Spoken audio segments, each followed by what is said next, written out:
Hello friends, मैं आपका mentor के सिंह और आज फिर हम यूजीसी नेट पॉलिटिकल साइंस की तैयारी करेंगे। यानी कि पॉलिटिकल साइंस का टॉपिक क्या है आज का टॉपिक है हमारा जय प्रकाश नारायण। चलिए तो शुरू करते हैं जय प्रकाश नारायण जी के बारे में जानने के बारे में। तो सबसे पहला हमारा क्या आता है, जय प्रकाश नारायण जी का कहाँ यानी कि जन्म कहाँ हुआ।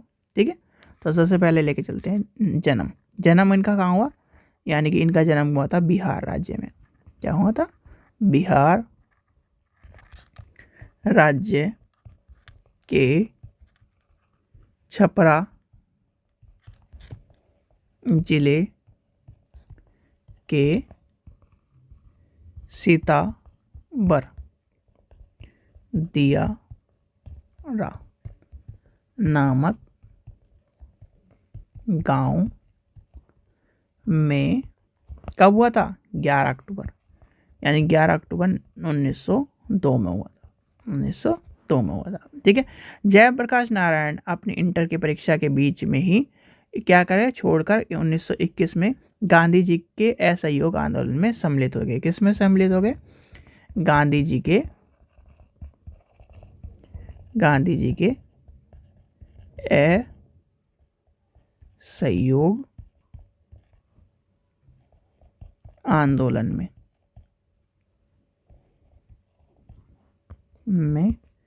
सम्मिलित हो गए। ठीक है, अब इनकी रचनाएं में जो इम्पोर्टेंट है वो भी आपको लिखवा देता हूँ। रचनाएं आप लिख लीजिए, क्योंकि रचनाएं ही सबसे ज़्यादा रचनाएं। एक तो यानी कि आप देखा होगा कि लाइब्रेरी की तैयारी कर रहे हैं, तो लाइब्रेरी में क्या है, फुल फॉर्म सबसे ज़्यादा पूछी जाती है, और पॉलिटिकल में क्या है, रचनाएं और ईयर पूछे जाते हैं। तो क्या है, प्रिंसन डायरी इन 1976। दूसरा क्या है आपका, a platform reconstruction of Indian polity 1959। फिर क्या है इनका, वर्ड्स टोटल रेवोल्यूशन 1978। और लास्ट बचती है आपकी सोशलिज्म सर्वोदय एंड डेमोक्रेसी 1964। ठीक है, चलिए आगे आगे आते हैं इनकी धारणा। यानी कि समाजवाद की धारणा क्या है, लोकप्रिय रूप में इन्होंने क्या कहा है, लोकनायक। क्या कहा जाता है? लोकनायक कहा जाता है। क्या कहा जाता है? लोकप्रिय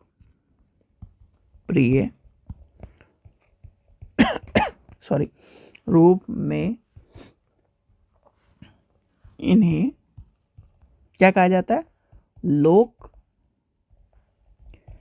नायक कहा गया है या कहा जाता है। यानी कि जयप्रकाश नारायण जी ने क्या कहा था, समाजवाद के विचारों को विकसित करने के लिए क्रम से दृष्टिकोण से 3 खंडों को वर्गीकृत किया गया है। मार्क्सवाद समाजवाद, यानी कि मार्क्सवादी समाजवाद, लोकतांत्रिक समाजवाद और गांधी समाजवाद को बताया गया। कितने को गया? 3 खंडों में वर्गीकृत किया है। पहला कौन सा है? पहला आपका है मार्क्सवादी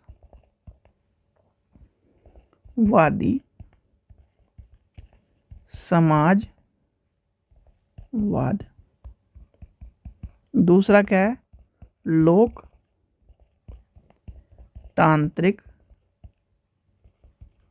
समाजवाद।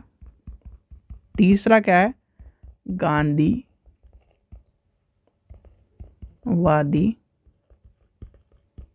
समाजवाद। ठीक है, तो ये क्या है, कहीं ना कहीं ये 3 खंडों में। तो मार्क्सवाद क्या कहता है, मार्क्सवाद क्या कहा है, जयप्रकाश नारायण जी ने अपने विचारों को प्रारंभिक चरणों में मार्क्सवाद को समाजवाद का एक सिद्धांत माना था। क्या माना था, मार्क्सवाद को समाजवाद का एक सिद्धांत माना था। फिर आता है लोकतांत्रिक समाजवाद, यानी कि लोकतांत्रिक समाजवाद में क्या कहा, समाजवादी विचारों को के दूसरे चरण में जयप्रकाश नारायण जी ने लोकतांत्रिक समाजवाद का विचारों को प्रतिपादित किया। इन्होंने क्या कहा, इनके तहत जयप्रकाश नारायण जी ने मार्क्सवाद के प्रति मत आग्रह कर विरोध किया और समाजवाद का भारतीय परिस्थिति के अनुसार उन्हें अपना लेते। यानी पहले क्या कर रहे, मार्क्सवाद पे चले, फिर क्या है, लोकतंत्र पे चले, और आखिरी में क्या आ गए, यानी कि मार्क्सवाद से क्या गांधीवादी बन गए, और गांधीवादी के द्वारा यानी कि 4 बिंदुओं पर केंद्रित हो गए, यानी कि साधनों की पवित्रता, मानवीय मूल्य के द्वारा, यानी मानवीय मूल्यों के बारे में बताने के बाद, आर्थिक और सामाजिक रूपांतरण के बारे में, और विकेंद्रीकरण के बारे में, ये कॉन्सेप्ट इनके आ गए थे। ठीक है, चलिए फिर आते हैं, आगे चलते हैं थोड़ा सा। अब जयप्रकाश नारायण जी ने एक और रचना लिखी, रचनाएं आपकी लिखवाई दी मैंने, यहाँ पे लिखवा रखी। चलिए एक और रचना लिख लीजिए आपकी, नारायण जी की रचना कौन सी है,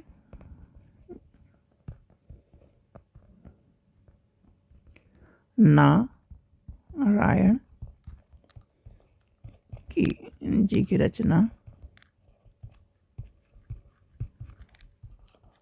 वाई सोशलिज्म 1936 में क्या आया था, और वर्ष में, यानी कि एक थी इनकी picture my picture of socialism. एक लेखक ने माई पिक्चर इन सोशलिज्म में जयप्रकाश नारायण जी को निम्न विचार दिए, क्या दिए, ग्राम पंचायतों के द्वारा यानी कि क्या कहा है, देखिए जो क्या है, इनके द्वारा नहीं लिखी गई है माई पिक्चर्स ऑफ सोशलिज्म में जयप्रकाश नारायण जी के निम्न विचार है।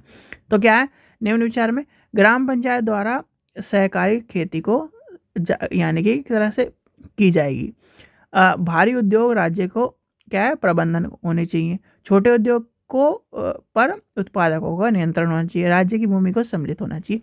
ये कहीं ना कहीं कॉन्सेप्ट को लेके चले। फिर आते हैं जो जयप्रकाश नारायण जी के क्या है, लोकतांत्रिक विचारों के बारे में आते हैं। जयप्रकाश नारायण जी के, यानी कि नारायण जी के लोकतंत्र की संकल्पना, यानी कि लोकतंत्र की संकल्पना, यानी कि इसके क्या, इनमें क्या बताया है, जयप्रकाश नारायण जी ने लोकतंत्र की संकल्पना को लोकतंत्र के शासन की एक संस्थागत व्यवस्था तथा नैतिक मूल्य का एक क्या माना है, व्यवस्था का मान किया है, और उनके अनुसार क्या है, नैतिक अपेक्षा लोकतंत्र के अनिवार्य रूप से जोड़ी गई है। इनके द्वारा क्या है, इनके द्वारा लोकतंत्र यानी कि लोकतांत्रिक व्यवस्था के लिए अनिवार्य नैतिक उपेक्षा निम्न होती है, जनता को लोकतंत्र के लिए नैतिक प्रतीक्षा करनी चाहिए, आवश्यकता परिमर्श होने चाहिए, स्वतंत्रता के साथ अपने दायित्वों को निभाना चाहिए। ठीक है, चलिए आगे चलते हैं, और क्या आता है, फिर आता है जयप्रकाश नारायण जी की संपूर्ण क्रांति की धारणा, यानी कि जय प्रकाश नारायण की संपूर्ण क्रांति की धारणा। अब इसमें क्या धारणा है, जयप्रकाश नारायण जी ने क्या करा था, 5 जून 1977 में पटना के गांधी मैदान में इंदिरा गांधी सरकार का अस्वीकार नीति के विरुद्ध संपूर्ण क्रांति घोषित कर दी थी। क्या कर दी थी, संपूर्ण क्रांति घोषित कर दी। फिर क्या आता है, जयप्रकाश नारायण के अनुसार संपूर्ण क्रांति में व्यक्ति और समाज दोनों को सर्वाधिक परिवर्तन लाने का लक्ष्य होना चाहिए। ठीक है, फिर जयप्रकाश नारायण जी के अनुसार संपूर्ण क्रांति धारणा का उद्देश्य विद्यमान विकृत व्यवस्था को समाप्त करना था, एक तरह से करना था, एक तरह से ये मान के चलिए करना तो था ही नहीं, उनके क्या करना था कि उसके मध्य एक नवीन वैकल्पिक अवस्था होनी चाहिए। यानी कि उनका क्या कहना था कि ये जो व्यवस्था है ये गलत नहीं है, पर इसके लिए क्या करें, एक नई व्यवस्था को शुरू करना चाहिए। फिर क्या आता है, जयप्रकाश नारायण जी की संपूर्ण क्रांति की जो एक तरह से ये मान के चलिए जो सम्मिलित है, वो कौन कौन सी सम्मिलित है क्रांति, 7 आयामों में बांटी है इन्होंने। तो 7 आयाम लिख लीजिए, लिखिए जय प्रकाश नारायण ने संपूर्ण क्रांति की परिधि में 7 आयामों को सम्मिलित किया। पहला कौन सा है, सामाजिक क्रांति। दूसरा कौन सा है, आर्थिक क्रांति। तीसरा क्या है, राजनीतिक क्रांति। चौथा क्या है आपका, सांस्कृतिक क्रांति। नेक्स्ट पेज ले लेते हैं। पांचवा क्या है आपका, वैचारिक क्रांति।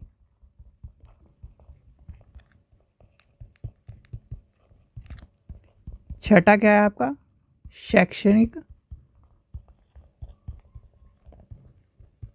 क्रांति। और सातवां क्या है आपका, नैतिक अथवा आध्यात्मिक क्रांति। तो ये क्या है, क्रांति के बारे में इन्होंने बताया। ठीक है, तो ये था आज का आपका टॉपिक। तो ये टॉपिक था, यानी कि आज का ये टॉपिक था आपका जयप्रकाश नारायण जी के बारे में था। ये आपको समझ में आ गया हो। आशा करता हूँ आपको वीडियो पसंद आए। वीडियो पसंद आए तो लाइक करें, चैनल को सब्सक्राइब करें और वीडियो को ज़्यादा से शेयर करें। और कुछ ही दिन में आपकी क्या है, प्रैक्टिस टेस्ट की वीडियो आने वाली है। तो यानी कि प्रैक्टिस टेस्ट की जो वीडियो आने वाली है उसे भी आपको ज़रूर देखना चाहिए, जिससे क्या आपकी प्रैक्टिस हो सके। चलिए, थैंक यू।